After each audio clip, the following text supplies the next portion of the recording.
Movie start होती है जहाँ रूम का दरवाजा खोलकर एक मॉन्स्टर एंटर करता है जिसे एक सोए हुए बच्चे को डराना था, मगर अचानक से ही मॉन्स्टर को कांटे चिपते हैं जिससे मॉन्स्टर खुद ही चिल्ला उठता है। अब एकदम से लाइट्स ऑन हो जाती हैं। अब यहाँ पता चलता है कि ये एक स्टूडियो है जहाँ मॉन्स्टर्स की ट्रेनिंग चल रही है और बिस्तर पर भी बच्चे की डमी मौजूद थी। इन मॉन्स्टर को सिखाया जा रहा था कि कैसे बच्चों को डराया जा सकता है और मिस्टेक्स जो नहीं करनी। अब अंधेरे से अचानक एक बड़ा और स्केरी सा स्पाइडर बाहर आता है। वो इन सब पर गुस्सा करने लगता है कि तुम लोगों को बच्चों को ज्यादा डराना होगा, जिससे वो इन बच्चों की स्क्रीमिंग वॉइस को कलेक्ट कर सके। और इसी स्क्रीमिंग वॉइस पर ही इनकी दुनिया चल रही थी। ये चीख इन्हें एनर्जी प्रोवाइड करती थी जिससे इनकी दुनिया चल रही थी। जो मॉन्स्टर ये वॉइस कलेक्ट करते थे वो इस स्पाइडर की कंपनी में काम करते थे। अब सीन शिफ्ट होता है जहाँ एक बड़े से मॉन्स्टर को दिखाया जाता है जो बिस्तर पर सो रहा था। इसका नाम सुलीवन था। सुलीवन का बेस्ट फ्रेंड जिसका नाम माइक है, वो दोनों हमेशा इकट्ठे रहते थे और एक ही कंपनी में काम करते थे। मॉन्स्टर वर्ल्ड में सभी नॉर्मल लाइफ गुजार रहे थे, बस मॉन्स्टर इनकॉर्पोरेटेड में काम करने वाले ही स्क्रीम वॉइस को कलेक्ट करने का काम करते थे। माइक और सुलीवन जॉब पर आ जाते हैं जहाँ माइक की गर्लफ्रेंड मिलती है, इसका नाम सीलिया है। माइक इसके साथ खाने पर जाने वाला था। अब दोनों अपने लॉकर रूम में रेडी हो रहे थे। माइक और सुलीवन अपनी बातें कर रहे थे कि वहाँ छुपा हुआ रैंडॉल जाहिर हो जाता है। रैंडॉल हमेशा कुछ ऐसे की तलाश में रहता जिससे वो सुलीवन को नीचा दिखा सके। असल में रैंडॉल भी दरवाजों के पार जाकर बच्चों को डराता था और उनकी चीखों की आवाज को कलेक्ट करता था। जो जितना ज्यादा डराता उसी बेस पर उनकी रेटिंग मिलती और सुलीवन टॉप पर था जो सबसे ज्यादा बच्चों को डराता था। मगर रैंडॉल जो कि दूसरे नंबर पर था वो सुलीवन को हरा कर किसी भी तरह से पहले नंबर पर आना चाहता था। माइक अब रिसेप्शन पर आता है और दरवाजे का कार्ड लेता है। माइक अपनी फाइल अक्सर यहाँ से लेना भूल जाता था जिस वजह से उसको डांट पड़ती थी। अब माइक उस जगह जा रहा था जहाँ एक साथ कई दरवाजे प्लेस किए जाते थे। इन दरवाजों से हर एक में मॉन्स्टर एंटर करता और फिर बच्चों की चीख को कलेक्ट करके वापस आता। जो मॉन्स्टर बच्चों को डरा नहीं सकता था इस दरवाजे को क्रश कर दिया जाता। इस कंपनी का मालिक हेनरी था जो कि बहुत परेशान था कि आजकल बच्चे बहुत कम मॉन्स्टर से डरते हैं और तो और इन बच्चों की चीखें बहुत कम इकट्ठी हो रही थी। अगर ऐसा ही चलता रहा तो बहुत जल्द ये कंपनी बंद हो जाएगी। यहाँ मॉन्स्टर्स बच्चों को डराकर वापस अपने अपने दरवाजे से बाहर आ रहे थे। अचानक से एक मॉन्स्टर के ऊपर बच्चे का सॉक्स रह गया था जिसे वो फौरन से स्कैन करते ही हाई अलर्ट जारी हो जाता है। इस दुनिया के मॉन्स्टर बच्चों की तरफ से आई किसी भी चीज को अपनी दुनिया के लिए खतरा समझते थे। मॉन्स्टर को हर तरफ से एजेंट कवर कर लेते थे। अब मोजे को बर्न कर दिया जाता है मगर साथ ही मॉन्स्टर के सारे बाल उतार कर उसे वैक्सीनेशन की जाती है। अब काफी प्रोसेस के बाद इस मॉन्स्टर को क्लियर किया जाता है, तब जाके इनकी स्ट्रेस थोड़ी कम होती है। अब इधर हेनरी जो कि कंपनी का ओनर था वो सुलीवन से बात करता है और चूंकि सुलीवन की रेटिंग सबसे ज्यादा थी तो वो हेनरी चाहता था कि वो बाकी मॉन्स्टर्स को भी सिखाए कि किस तरह बच्चों को डराया जाता है। इधर माइक घर जाने से पहले हमेशा की तरह डेटा फाइल रिसेप्शन रोज को सबमिट करवाना भूल जाता है, मगर सुलीवन कहता है कि कोई मसला नहीं, मैं खुद वो डेटा फाइल जमा करवा दूंगा। असल में माइक जल्दी में था क्योंकि उसे सीलिया के साथ खाने पर जाना था। अब सुलीवन वो फाइल लेने के लिए मेन हॉल में आता है और वो फाइल ढूंढने लगता है। उसे अंदाजा नहीं था कि माइक की फाइल कौन सी है। अब इधर सुली को एक एक्टिव डोर मिलता है। ये डोर बच्चों को रूम के साथ कनेक्ट होते थे, मगर चूंकि काम का वक्त तो खत्म हो चुका था तो सुली काफी हैरान होता है कि इस वक्त ये दरवाजा एक्टिव क्यों है। सुली जब इस डोर को खोल कर देखता है तो इसमें एक बच्ची सुली के पीछे बाहर निकल आती है। सुली बहुत कोशिश करता है कि किसी तरह बच्ची को वापस छोड़कर दरवाजा बंद करे, मगर वो नाकाम रहा। अचानक से सुली को वहाँ किसी के आने की आवाज सुनाई देती है। सुली इस बच्ची को लेकर छिप जाता है। इस जगह रैंडल आया था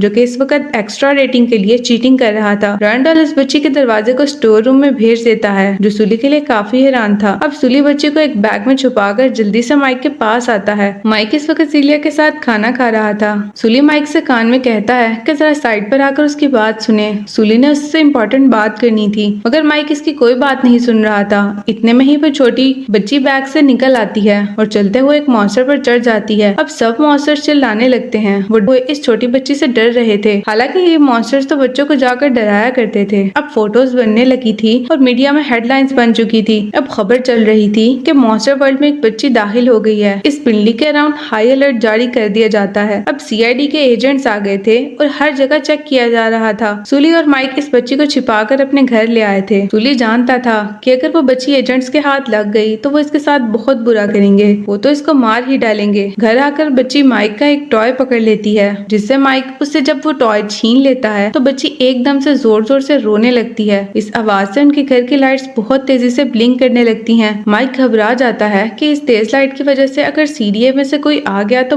बहुत बुरा होगा। माइक किसी घबराहट में गिर जाता है तो बच्ची ये देखकर जोर जोर से हंसने लगती है। अब इस आवाज में इतनी पावर थी कि इतने ज्यादा वॉलेट प्रोड्यूस होते हैं कि पूरी बिल्डिंग की लाइट्स चली जाती हैं। इधर सुली को अंदाजा होता है कि बच्चों के रोने की आवाज से ज्यादा उनके हंसने में उनकी पावर है। अब माइक और सुली काफी हद तक इस बच्ची से मायूस हो चुके थे। सुली इसको बू का नाम देता है। रात को बू अब सुली के बिस्तर पर सोने के लिए जाती है तो सुली को रैंडॉल की ड्राइंग बनाकर दिखाती है। सुली समझ जाता है कि रैंडॉल ही बू को इसके रूम में जाकर डरा रहा था। इसी वजह से सुली इस रूम के वार्डरोब में बैठ जाता। जब बू सो जाती है तो सुली माइक के पास आता है और कहता है कि हमें किसी न किसी तरह करके बू को वापस इसके डोर में छोड़ कर आना चाहिए क्योंकि बू हार्मलेस है और यहाँ इसकी जान को काफी खतरा है। अब नेक्स्ट डे माइक और सुली इस बच्ची को लेकर कंपनी में आते हैं। बू को एक मॉन्स्टर जैसा दिखने वाला कॉस्ट्यूम भी पहना रखा था। अब कंपनी में सीडीए के काफी एजेंट्स दिखाई देते हैं। इन्हें फर्स्ट फ्लोर पर हेनरी मिल जाता है जो कि सुली से कहता है कि इसने आज मॉन्स्टर्स को ट्रेनिंग देनी है तो ये बात ना भूले। जब कॉस्ट्यूम पहने बू के बारे में कोई इनसे पूछता है तो सुली भी जवाब देता है कि उसके कजन की बेटी है। जब माइक और सुली अपने लॉकर रूम में आते हैं तो इधर सुली को पता चलता है कि बू को वॉशरूम जाना है। अब सुली उसे लेकर वॉशरूम आ जाता है। बू अब वॉशरूम में सुली के साथ खेलने लगती है। सुली को किसी की आवाज सुनाई देती है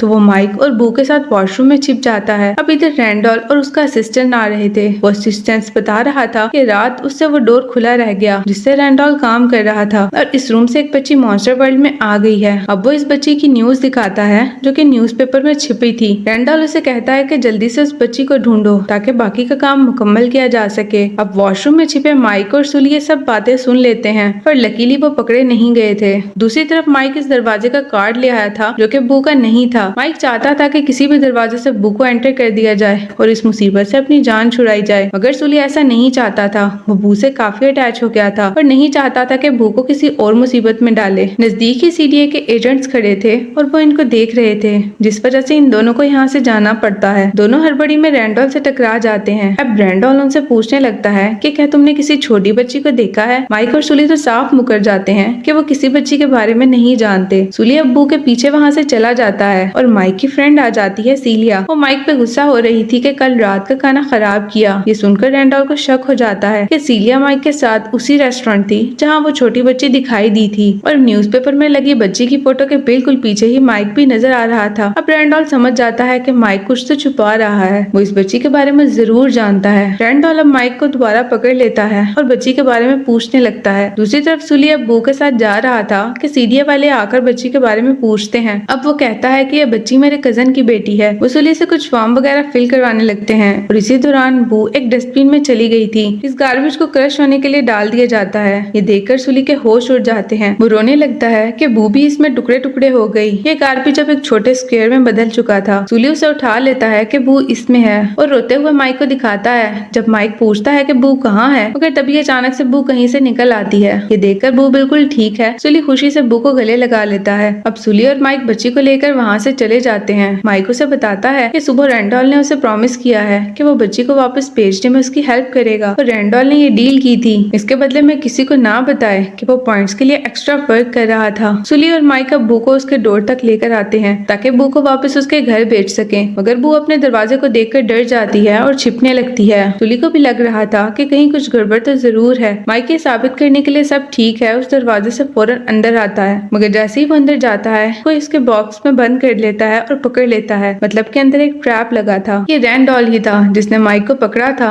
बू समझकर। अब रैंडॉल उसको अपने साथ ले जाता है। अब सुली और बू माइक को बचाने के लिए जाते हैं। स्टोर रूम में आकर उन्हें रैंडॉल कहीं नहीं दिखाई देता, मगर लकीली इधर बू को एक इंस्ट्रूमेंट दिखाई देता है जिससे खेलते हुए हिडन डोर ओपन हो जाता है। बू और सुली इस सीक्रेट जगह से होते हुए एक ऐसी जगह आते हैं जहाँ बहुत बड़ी मशीन लगी हुई थी। ये मशीन रैंडॉल ने अपने असिस्टेंट्स के साथ मिलकर लगाई थी। ये मशीन फोर्सफुली चीखों की आवाज निकलवाती और बहुत ही खतरनाक थी। रैंडॉल को जब एहसास होता है कि उसने बच्ची की बजाय माइक को पकड़ लिया है, मगर फिर भी वो मशीन को माइक पर सेट करने लगता है क्योंकि माइक बाहर जाकर रैंडॉल की सच्चाई सबको बता सकता था और माइक भी यही कहता है कि वो इसके बारे में सबको बता देगा। रैंडॉल इस मशीन को माइक पर लगा देता है। सुली और बू दोनों छिपकर इस मौके की तलाश में थे कि मशीन का प्लग किसी तरह निकाल दें। अब रैंडॉल को यहाँ किसी की मौजूदगी का पता चलता है। उसे यकीन था कि वो सुली ही है। रैंडॉल मशीन को छोड़कर सुली को तलाश करने लगता है। अब सुली मौके को पाकर माइक को वहाँ से बचा लेता है और उस चेयर पर अब रैंडॉल का असिस्टेंट बिठा देता है। सुली और माइक वहाँ से भाग निकलते हैं हैं। वो कंपनी के ऑनर यानी कि हेनरी के पास जाते हैं और उसे रैंडॉल्फ के बारे में सब बता देते हैं कि हेनरी इस वक्त स्टूडियो में था। वो सुली से बू को ले लेता है और कहता है कि इन मॉन्स्टर को करके दिखाओ कि बच्चे को कैसे डराते हैं। हेनरी इस वक्त सुली को बहुत इंसिस्ट कर रहा था। मजबूरन सुली को जोर से चिल्लाना पड़ता है, जिसे देखकर बू जोर से डर जाती है और बू को अब सुली से खौफ आ रहा था। बू डरते हुए हेनरी के पीछे पीछे छिप जाती है। अब इधर माइक इस कंपनी के ऑनर को समझाने की पूरी कोशिश कर रहा था कि किसी तरह बू को वापस उसके घर भेजा जा सके। हेनरी उन्हें तसल्ली देता है कि बू को वापस भेज दिया जाएगा और रैंडॉल्फ को भी उनके बुरे कामों की सजा जरूर मिलेगी। फिर इन्हें एक दरवाजे के पास लाया जाता है, मगर यह दरवाजा तो बू के घर का नहीं था। माइक और सुली को कुछ गड़बड़ होने का एहसास होता है। इधर रिवील होता है कि हेनरी और रैंडॉल्फ दोनों मिले हुए थे। इस दरवाजे में माइक और सुली को फेंक दिया जाता है, जो कि बर्फीला इलाका था। सुली इस दरवाजे को फिर से खोलता है, मगर अब तक पोर्टल डिस्कनेक्ट हो चुका था। बू को अब रैंडॉल्फ अपने साथ ले गया था एक्सपेरिमेंट के लिए और ये सब हेनरी की मर्जी से हो रहा था। दूसरी तरफ माइक और सुली को एक स्नोमैन मिलता है जो कि इनकी हेल्प करता है और केव में अपने साथ ले आता है। सुले अब भी परेशान था बू के बारे में और वो उदास बैठा था। माइक गुस्सा होने लगता है कि हम इस जगह फंस गए हैं और तुम्हें अब भी बू की फिक्र है। स्नोमैन से इन्हें रास्ता पता चलता है कि करीब ही एक गाँव है जहाँ काफी लोग रहते हैं, मतलब कि वहाँ बच्चे भी होंगे और बच्चों को डराने मॉन्स्टर्स भी आते होंगे। सुले को अब थोड़ा रास्ता दिखाई देने लगता है तो इस पोर्टल के थ्रू वापस मॉन्स्टर वर्ल्ड में जा सकता है। माइक बहुत गुस्से से सुली से कहता है कि वो अब उसके साथ वापस नहीं जाएगा। सुली अब अकेला ही स्केटिंग करते हुए गाँव जाता है और वहाँ से होता हुआ वापस मॉन्स्टर वर्ल्ड में चला जाता है। अब इधर सुली को इस मशीन तक जाता है जिसे बू पर सेट किया गया था। अब वो बू को वहाँ से बचा लेता है। रैंडॉल्फ और हेनरी भी वहाँ पर थे। रैंडॉल्फ अब सुली पर अटैक कर देता है और सुली को मारने लगता है क्योंकि वो बार बार इनविजिबल हो रहा था। अब इधर माइक आ जाता है जो सुली से बातें करने लगता है कि तुम समझ रहे थे कि मैं तुम्हारी हेल्प करने नहीं आऊंगा, मगर सुली तो खुद इस वक्त ट्रबल में था। इसका गला तो रैंडॉल्फ ने दुबा रखा था जिसे माइक नहीं देख पा रहा था। वो भी माइक को बताने की कोशिश कर रहा था। अब माइक बेध्यानी में एक स्टोन उठाकर सुली को दे मारता है जो कि रैंडॉल्फ को लगता है। तभी कहीं जाकर सुली की जान बच पाती है। अब इधर माइक, सुली और बू तीनों वहाँ से भागते हैं, मगर रास्ते में इनसे सीलिया टकरा जाती है। फिर भी बचते हुए ये लोग अब बू के घर जाने वाला पोर्टल रास्ता तलाश करने लगते हैं। इस दरवाजे को इतने सारे दरवाजों में तलाशना आसान काम नहीं था। अब एक दरवाजे को पकड़कर वो ऊपर लटके दरवाजों में जाकर ढूंढने लगते हैं। रैंडॉल्फ भी इनका पीछा कर रहा था। अब स्टोर रूम में भी इन्हें वो दरवाजा नहीं मिल रहा था।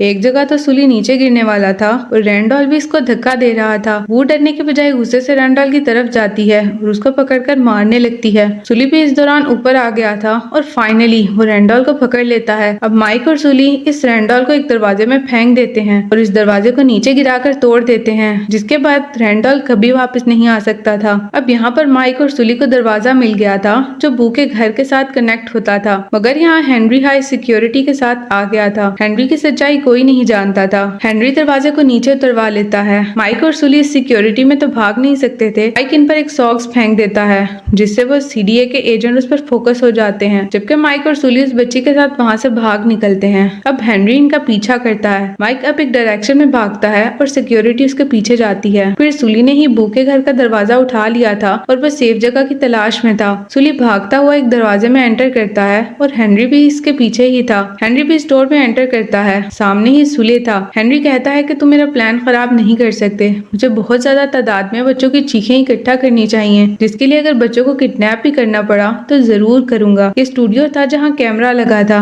माइक और सुली ने एक प्लान के जरिए हेनरी को वहाँ फंसाया था। अब चूंकि हेनरी की वीडियो बन गई थी जिसमें वो खुद अपनी सच्चाई बता रहा था, सब लोगों को हेनरी के बारे में पता चल गया था। अब इधर सीडीए की हेड आती है जो कि कोई और नहीं बल्कि रोजी थी। वो बताती है कि ये कंपनी इलीगल तरीके से चल रही है। वो बताती है कि कंपनी में चल रही इलीगल एक्टिविटीज पर इन्हें शक था, मगर वो पकड़ नहीं पा रही थी कि असल मुजरिम कौन है। इधर सुली भी रोजी से रिक्वेस्ट करता है कि इस बच्ची को किसी भी तरह से वापस भेजा जाए। अब रोजी मान जाती है, मगर साथ ही कहती है कि इसके बाद दरवाजे को क्रश कर दिया जाएगा। माइक और सुली अब बू को गुड बाय कह रहे थे और वो उदास भी थे कि आज के बाद कभी बू से मिल नहीं पाएंगे। इस अरसे के दौरान उन्हें बू से काफी अटैचमेंट हो गई थी। बू के जाने के बाद इस डोर को क्रश कर दिया जाता है। अब ये कंपनी बंद कर दी गई थी और हेनरी को अरेस्ट कर लिया गया था, मगर यहाँ माइक और सुली मिलकर एक कंपनी खोलते हैं। सुली जानता था कि बच्चों की चीखों की निस्बत उनके हंसने की आवाज में ज्यादा पावर और एनर्जी होती है। अब दरवाजे के उस पार मॉन्स्टर जाते और बच्चों को हंसाकर पावर पॉइंट्स को कलेक्ट करते। माइक भी अब बच्चों को हंसाया करता था। मॉन्स्टर वर्ल्ड की एनर्जी पावर अब पहले से बहुत ज्यादा प्रोड्यूस होती थी। कंपनी अब बहुत अच्छे से चल रही थी। अब यहाँ दिखाया जाता है कि सुली अब वो ड्राइंग देख रहा था जो कि बू ने सुली के लिए बनाई थी। सुली अब बू से मिलना चाहता था तो वो बू के क्रश किए हुए दरवाजे को काफी मेहनत के बाद एक एक पीस करके जोड़कर मुकम्मल करता है और इधर इस मूवी की एंडिंग हो जाती है। तो आज की मूवी की एक्सप्लेनेशन आपको कैसी लगी? वीडियो अच्छी लगी तो वीडियो को लाइक करें और चैनल को सब्सक्राइब करें। मिलते हैं इस मूवी के पार्ट 2 में, तो देखते रहिए मिकीज वर्ल्ड।